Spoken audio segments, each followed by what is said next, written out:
And I had a very irritating competitor. It was actually set up by someone who used to work for me, which makes it even more irritating, doesn't it, when they used to work for you. And he actually took half of my team, he took half of my staff with him. There are 5.3 million businesses in the UK, and there's one of you. So you've only got to find one. Now, you'll know that I've interviewed lots of clients who've done multiple deals, all different sizes, like lots of them. I think the most is ever 37. But you don't have to do 37. You can just do one. One deal will change your life. One acquisition will change your life. Have I told you the story about the business I had like 18, 19 years ago? So I had this business 18, 19 years ago. We had a competitor. Oh my goodness. You know what it's like if you've got a competitor that is nibbling at your heels all the time. And there is nothing worse than having a staff meeting and the staff saying, oh, well, that customer or that potential customer is going with that company now. And he's like, oh, that's so annoying. And I had a very irritating competitor. And it was actually set up by someone who used to work for me.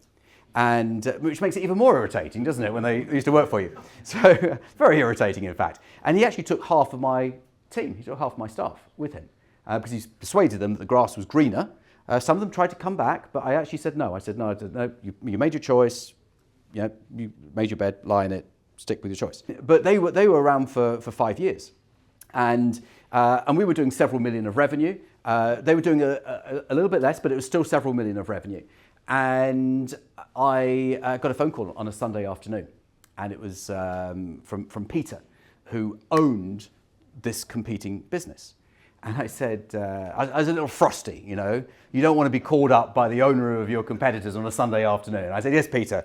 I was very irritable with him. I said, yes, Peter, how can I help you? And he said, Jonathan, I'd like to have a meeting with you. And I said, oh, really? And I really, yeah, you want a meeting with me? Okay. Well, and he said, it's important.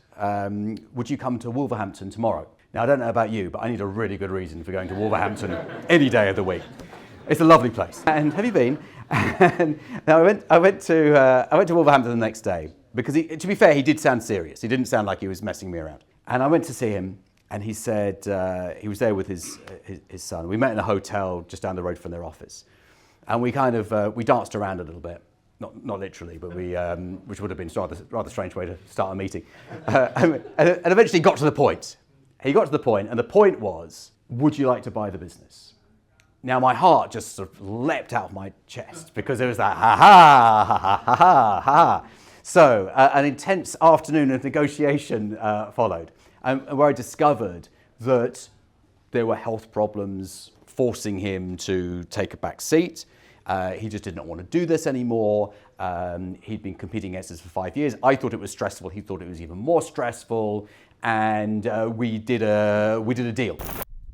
If you want to find out how to buy a business successfully, get your free business buying toolkit. The link is in the video description below.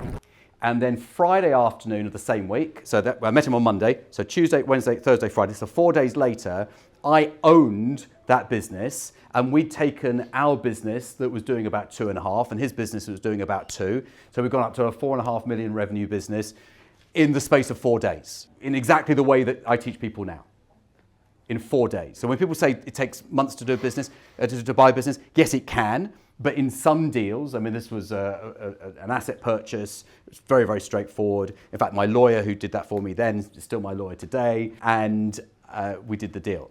Now, as a result of that, I now had scale and size that allowed me, so I had over 1 million of EBITDA, the following year to sell those combined businesses. I put them together. I closed the Wolverhampton office. Some of the staff moved down.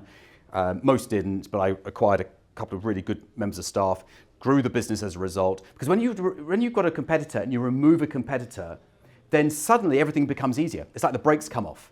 Because before, this was pre-Facebook. So all of our advertising was on Google. And if you've ever done Google ads, who's done Google ads?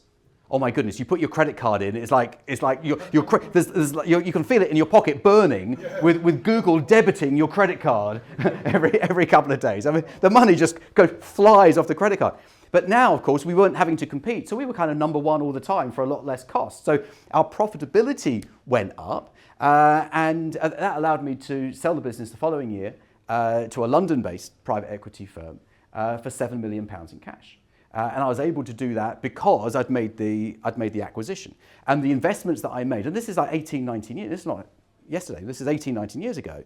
And those investments that I made 18, 19 years ago still pay for all of my living expenses, all of my holidays, for everything that I do, my daughter's schooling, all of these things that I do 18, 19 years later. So when I say one deal can change your life, all you need is one deal. Now it's got to be the right deal.